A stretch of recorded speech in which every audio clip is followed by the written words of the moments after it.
In this video we'll look at the BOGIST C1 Pro, a 500 watt e-scooter that pulls like it's 1,000. Whoa! Welcome back to the VRC, and here we have a tech video featuring the BOGIST C1 Pro. As always with the tech videos, there will be a VR giveaway that I'll tell you about later in the video. But the winners of the last giveaway and a copy of the brilliant Demio are Murdo McLeod and Trevor Nelson. Reply to the pinned comment and we'll sort out your game codes. Don't forget, if you love VR and cool technology, then hit that subscribe button and ding the bell so you don't miss a video. So first of all, let's see how that scooter was packed up. Dun, dun, dun. Polystyrene, polystyrene. Instruction manual. Yay! Oh, it's stuck. Why is that stuck? Toolkit that's... what happened there? A phone holder. A bell. Charger, most likely. Yeah. Chargy bitty.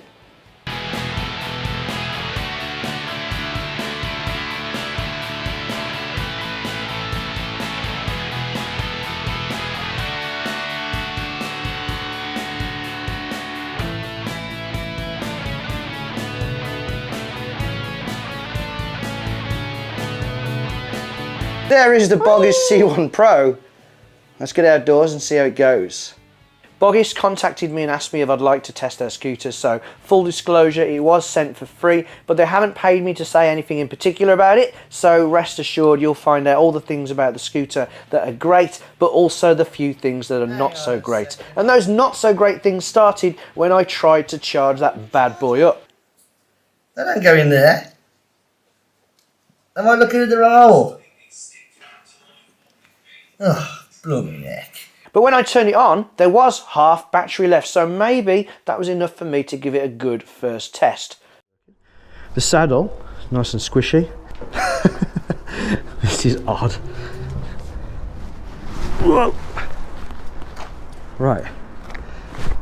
Let's put this down. Hopefully you can still hear. I've got my microphone right there. Right, I'm in eco mode right now. 12 kilometers per hour. I don't know if there's a way to get... I'm in mid. I'm gonna go straight to high. It's half battery. This is just... I'm gonna stand up. Scooters just don't like taking me up a hill. Oh, we're down to 1 bar. Oh, it's flashing. I think it's gonna die. Yeah, it's just it's a bit embarrassing, that is. But oh well. So I got in touch with BOGIST and they quickly shipped me out the correct charger. So with the scooter now fully charged, I left to get my first impressions. 14 kilometers, 15 kilometers, 16 kilometers. It's pulling quite well. Let's go mid, right? Mid. 19, 20, 21, 22 kilometers, 23, 24, 25, 26, 27 kilometers per hour, 28. This is medium. This is all right. This is the first time, 29, this is the first time I've felt that I've been pretty fast up the hill. Is that a car behind me? No. That's weird. Not used to this. Well done, scooter up the hill. Jeez, I haven't even got into high yet. I'm still in mid. Whoa!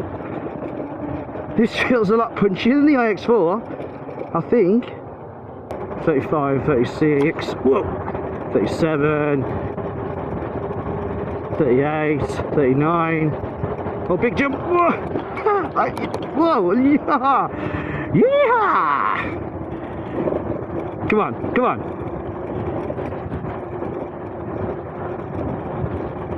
I'm about to go to my usual space.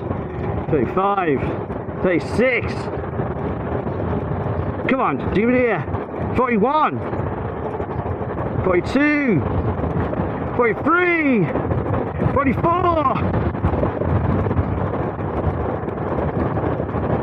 And a bend coming, 44. Whoa. Woo. So let's take a closer look at this super little scooter. This is the BOGIST C1 Pro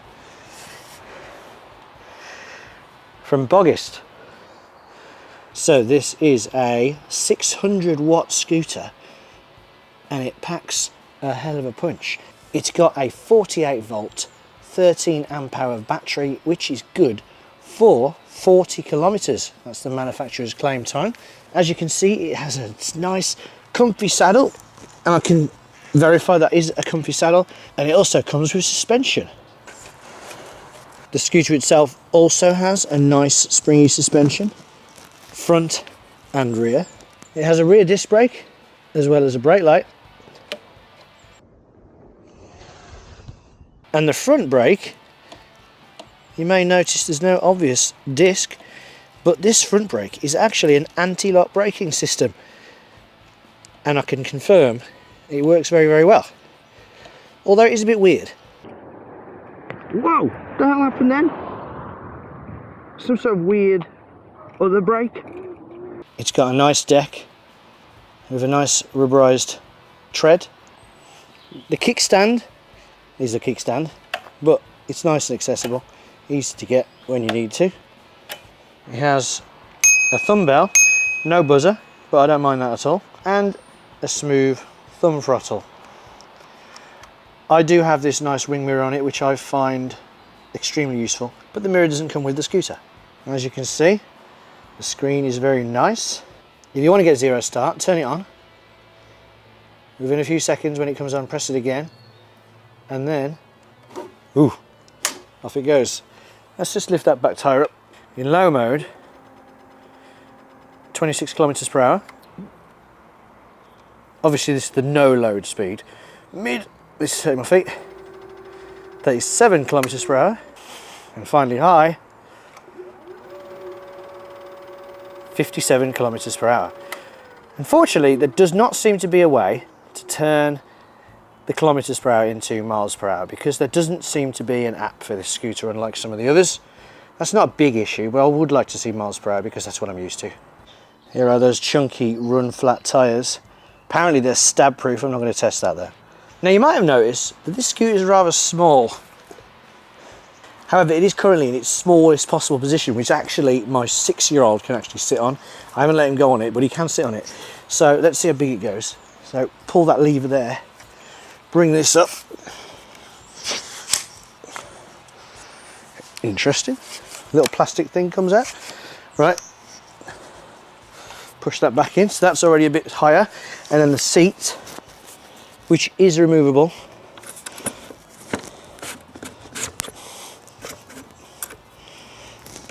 probably safely goes up to that high. Now it is quite a bit bigger. Now I do recommend when you're sitting down on a scooter to not have it too high, because you've got more control when it's a bit lower. So I have it about there, and I'll probably have the seat a tiny bit lower than that. Only a bit lower, just so there's a bit more strength. So I have it about that. Now let's take a look and see how easy this folds down. So obviously this time, unlike my other scooters, it's got a saddle to worry about. Completely remove the saddle like that. You pull the quick release, and then you press this button on the side, and then the quick release drops down. Push that bit down, and then unlock. It'll go all the way, clicking into place at the bottom. Obviously the only problem with that is that then you've got to carry a saddle around, but it's still just a saddle, so it's not that bad. Pulling it back up again, just as easy. Push that button, this comes up, clicks into place, push the lock down. So now I can't push the button, so that's safe. Pull this back up, push this little button again, bring the quick release, twist it, put the saddle back in.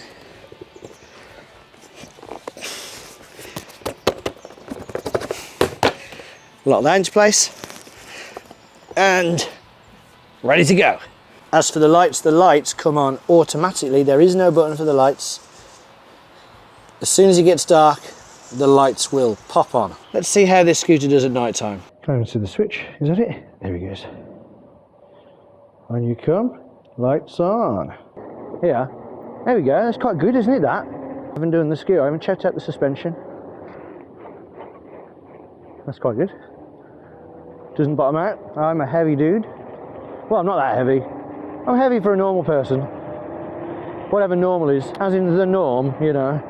Out of the box, everything seemed fine, although the handlebars were maybe pointing a degree in the wrong direction. Barely noticeable, but a bit annoying for me simply because I knew about it. As the steering column isn't a circular shape, I couldn't really see an obvious way to put it right without having to take it all apart. The lights were nice and bright, but I would have loved to see some side lights and indicators like the other off-road scooter I've reviewed, especially since this is a sit-down scooter, which gives it a more use it on the road kind of vibe. And while we're talking about that seat, I honestly thought that I'd hate it, and when the scooter wasn't fully charged, I did feel like a granny on a mobility scooter, although I've seen those things go pretty damn fast. However, once I lowered the handlebars to a position more suitable for sitting, I really enjoyed cruising the streets of America sitting down at close to 30 miles per hour. The seat post has suspension that I'm not entirely sure that the scooter needs. It also feels like it might snap off too. It hasn't though, and I am pretty heavy, but that's just how it felt. Since the scooter already has suspension, I think a more solid post would probably be better. So on to this video's VR giveaway, and it's for one of the best first-person arena shooters on the Quest, and that is Hyper Dash. It's fast and furious action where you can dash around shooting up the other team, and trust me, it can get intense. 2 copies are up for grabs, and all you need to do is click the thumbs up button and comment down below if you'd ride a BOGIST as a sit-down scooter or a stand-up scooter, and tell us why. Obviously, anyone can tell us what they do, but if you want that VR giveaway, let us know by putting a few emojis into your post too. Back to the scooter, and at 23 kilograms, it's pretty heavy for an e-scooter, and not the kind of scooter that you'd want to be lugging onto a bus or a train. However, it could be done. The seat does make it harder to fold down, so if you were using the scooter as a last mile solution, i.e. after getting off public transport, then you'd want to do it without the seat. However, with a range of around 40 kilometers, then this scooter is definitely ready to tackle those longer commutes, and personally I'd be happy to ride up to 6 miles away on the C1 Pro. It's such a comfortable ride with the saddle and suspension that I'd go a lot further, but if I did, I'd want to charge it before coming back, due to the nature of batteries becoming weaker and making the scooter slower as it discharges. A few other things I would have liked to see on the C1 Pro is an app. Now, the other off-road scooter I tried didn't have an app either, but at least it had a lot of functionality in its computer. There's barely any settings on the BOGIST. You can't even turn the lights on and off, as it does it for you. So if I'm being chased by a gang of e-scooter thieves, you can't hide in an alley with the lights off without turning the whole thing off. I think they're gone. Are they gone? There he is! The speed and distance on the screen was also in kilometers and kilometers per hour, and unfortunately I couldn't change it to miles, which is what we use here in America. Having to turn on zero star every time is annoying, and the process to turn on cruise control is very complicated. So hold the left brake, turn it on. 1, 2, 3. Press that. And then let go. However, at least once it's activated, it does stay on. I'm just not sure how to turn it off. Being a 500 watt scooter, it means it's basically going head to head with that other scooter I reviewed, which I thought was an extremely good scooter. Be sure to subscribe to my other channel, the EVRC, which is totally dedicated to testing electric vehicles, and where I will be putting both scooters head to head to find out which one is best. Until then, the BOGIST C1 Pro is a fantastic little, or big if you want, scooter for a great price. It looks great, and it can be a relaxed ride. It can do light off-road, it can do the last mile if you take off the saddle, or it could take you much further. So who's this scooter for? Well, it's so adjustable that even my 6-year-old could ride it. Get out the way, people! I'm gonna squish you! I didn't let him, of course, but it is suitable for all sizes of people, tall and short. I'm close to 100 kilograms as well, and it propelled me around absolutely no problem. Apparently the weight limit is 150 kilograms, so it can take quite a bit more. It feels so much faster than it should be, and I like that the lower power settings are actually usable and can still get me up hills if I wanted to enjoy the scenery a little bit more. It's well made, if a little harder to adjust because it feels a bit over-engineered. If it had an app to add a little more customization to the settings, it would basically be the perfect mid-power budget e-scooter. As it is though, it really is still bloody good. For more of the BOGIST C1 Pro, subscribe to my other channel, the EVRC, where there's the extended first impressions and there will be further tests coming soon. Links for that as well as this scooter are in the description below. And that brings us to the end of this video. If you enjoyed that or found it helpful, do smash the thumbs up button, and thank you so much for watching to the end if you are still here. Thanks again to Cousin Rick for joining me in America to help me get some good shots, and let me know in the comments below if you like the look of this scooter or if you're just doing your research and are thinking of joining the exciting e-scooter world. Thanks again for watching, take care of yourselves, and hopefully I'll see you next time, or feel free to check out some of our other e-scooter or e-bike reviews. That was a VRC tech video, and see ya.